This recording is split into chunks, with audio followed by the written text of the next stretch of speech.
আজিৰ দেওবৰীয়া 1.5 মিনিটত লৈ আহিছোঁ দুটা শব্দ চাইল্ড লাইক আৰু চাইল্ডিছ। এটা কথা আমি অস্বীকাৰ কৰিব নোৱাৰোঁ যে আমাৰ প্ৰত্যেকৰে ভিতৰত একোজনকৈ শিশু সোমাই থাকে। সুযোগ সুবিধা পালে আমাৰ ভিতৰৰ শিশুটি জাগ্ৰত হৈ পৰে। এই শিশু সুলভতা বা ল'ৰামতীয়া স্বভাৱৰ কথা প্ৰকাশ কৰিবলৈ ইতিবাচক ক্ষেত্ৰত আমি চাইল্ড লাইক আৰু নেতিবাচক ক্ষেত্ৰত আমি চাইল্ডিছ শব্দটো ব্যৱহাৰ কৰোঁ। যদি এজন ব্যক্তি কামে কাজে কথাই বতৰাই শিশু সুলভ হয়, তেওঁৰ শিশু সুলভতা থাকে, তেওঁ এটি শিশুৰ দৰেই নিৰ্দোষ নিষ্পাপ আৰু সহজ সৰল হয়, তেনেহ'লে তেওঁৰ সেই গুণক আমি চাইল্ড লাইক বুলি কওঁ, যিটো আমাৰ ভাল লাগে। Her childlike simplicity attracts all. He enjoys cartoons with childlike joy.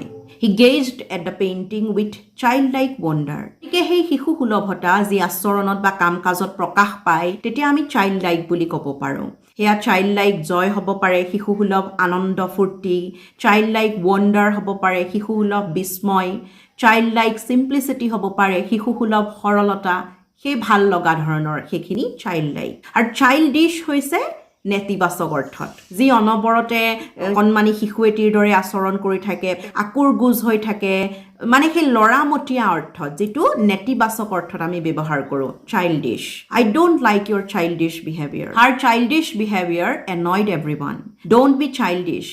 Try to take part in the discussion seriously. এই চাইল্ডিছ শব্দটোৱে অপৈণত বা ল'ৰামতীয়া কাম কাজ আচৰণৰ কথা কয়, যিটো আমাৰ ভাল নালাগে। গতিকে চাইল্ডিছ নেতিবাচক। বিশেষকৈ যিসকল ছাত্ৰ ছাত্ৰী শিক্ষাৰ্থী বন্ধু বান্ধৱীয়ে মেট্ৰিক পৰীক্ষাৰ বাবে প্ৰস্তুতি চলাই আছা, তোমালোকক কৈছোঁ যে যদি তোমালোকে এই আলোচনাটো চাই আছা, তেনেহ'লে আশা কৰিছোঁ যে এই শব্দ দুটাৰ মাজৰ পাৰ্থক্য বুজিব পাৰিছা। পুনৰ দেওবৰীয়া 1.5 মিনিটৰ সৈতে আকৌ আহিম। ধন্যবাদ।